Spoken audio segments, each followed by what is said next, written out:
Hello guys, మేమున్న ప్లేస్లో అయితే కంటిన్యూస్గా వర్షం పడుతూనే ఉంది 2-3 డేస్. బట్ కాలేజ్కి వెళ్ళాలి కాబట్టి వెళ్తున్నాం.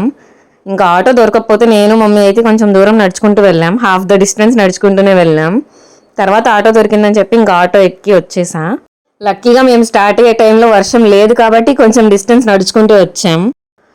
కాలేజ్కి వెళ్ళేటప్పుడు మాత్రం కొంచెం పర్లేదు రోడ్స్.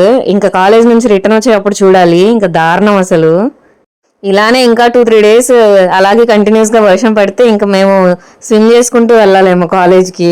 నాకైతే నార్మల్గా వర్షం అంటే ఇష్టమే, బట్ కంటిన్యూస్గా పడేసరికి చాలా ఇరిటేషన్ అనిపించింది. ఇదైతే కాలేజ్ లోపలికి వెళ్ళేటప్పుడు. ఈ 2-3 డేస్ మాత్రం మేముండే ప్లేస్ కాకుండా మా సరౌండింగ్స్లో ఉండే విలేజెస్లో స్కూల్స్ కాలేజెస్ అన్నిటికీ హాలిడే ఇచ్చారు. బట్ మాది స్కూలు కాదు, కాలేజీ కాదు, యూనివర్సిటీ కాబట్టి మాకు హాలిడేస్ తక్కువ. కాలేజ్ నుంచి బయటకు వచ్చేటప్పుడు అయితే ఇది పరిస్థితి. ఎన్ని వాటర్ ఉన్నాయో చూడండి అసలు. ఆ వాటర్ లోపల ఏమున్నాయో ఏంటో కూడా భయం వేస్తుంది నాకు అలా నడవాలంటే. బట్ తప్పదు బయటికి రావాలంటే. ఇంకా కొంచెం అలా రాగానే అన్నయ్య వచ్చేసాడు. ఇంకా బండి మీద ఎక్కి వచ్చేసా ఇంటికి. ఇదైతే ఒక సైక్లోన్ ఎఫెక్ట్. మళ్ళీ మండే నుంచి ఇంకో సైక్లోన్ ఎఫెక్ట్ ఉంటుందంట. అది ఇంకా ఘోరంగా ఉంటుందంట. చూడాలి మరి.